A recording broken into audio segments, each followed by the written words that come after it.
Masalah iman itu banyak ulama yang berpendapat, termasuk mayoritas ahli sunnah wal jamaah. Begini ya, iman itu banyak ulama berpendapat, mayoritas ahli sunnah, bahwa iman itu bisa naik, bisa turun. Tapi banyak ulama juga yang berpendapat tidak bisa naik, tidak bisa turun. Karena iman itu tasdik, tasdik itu membenarkan. Jadi misalnya gini, saya beri contoh ya. Ini misalnya, ini warna biru. Biru. Saya berkeyakinan pulpen ini biru. Ya sudah biru. Ketika saya tidak menggunakan pulpen ini secara baik, saya tetap berkeyakinan ini biru. Ada orang yang berkeyakinan ini biru dan memanfaatkan kebiruannya. Ada orang yang berkeyakinan air itu menyegarkan, dan kemudian dia pas dahaga tidak minum. Keyakinannya benar, tapi dia bodoh karena sudah ngerti solusinya minum kok tidak mau. Tapi imannya masih benar. Kalau nah di sini dia banyak ahli sunnah wal jamaah. Orang percaya kalau Allah itu Tuhan, Muhammad adalah Rasulullah wa Habibullah, tapi dia nyuwun sewu tidak sholat. Menurut pendapat ahli sunnah wal jamaah, dia tetap entah kapan tetap masuk surga karena dia tetap iman. Orang yang mengatakan air itu menyegarkan itu masih waras, meskipun dia tidak memanfaatkan air itu.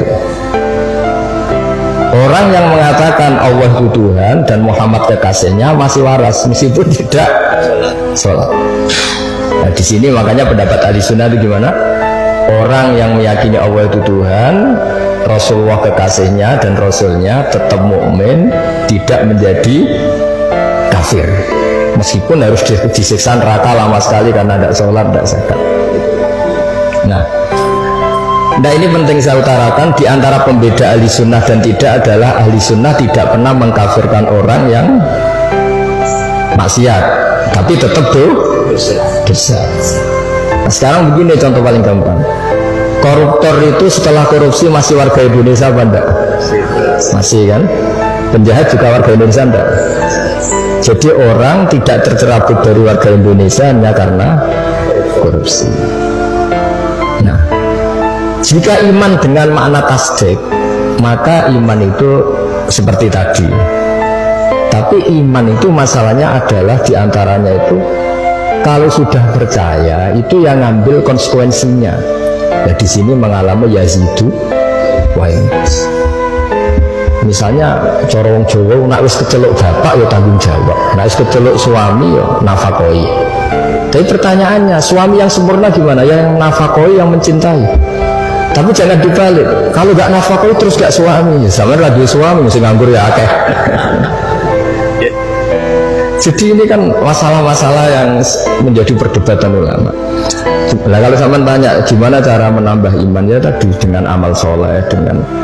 Tapi saran saya di atas amal soleh itu ada yang namanya akidah, cara berpikir. Misalnya begini, saya ini sebagai kiai itu ya kadang-kadang takut macet, tapi kecil sekali saya takut mati. Karena setelah saya berpikir, dulu saya itu nggak ada. Saya ini kelahiran tahun 70. Sebelum tahun 70 itu saya tidak ada. Tahu-tahu ada.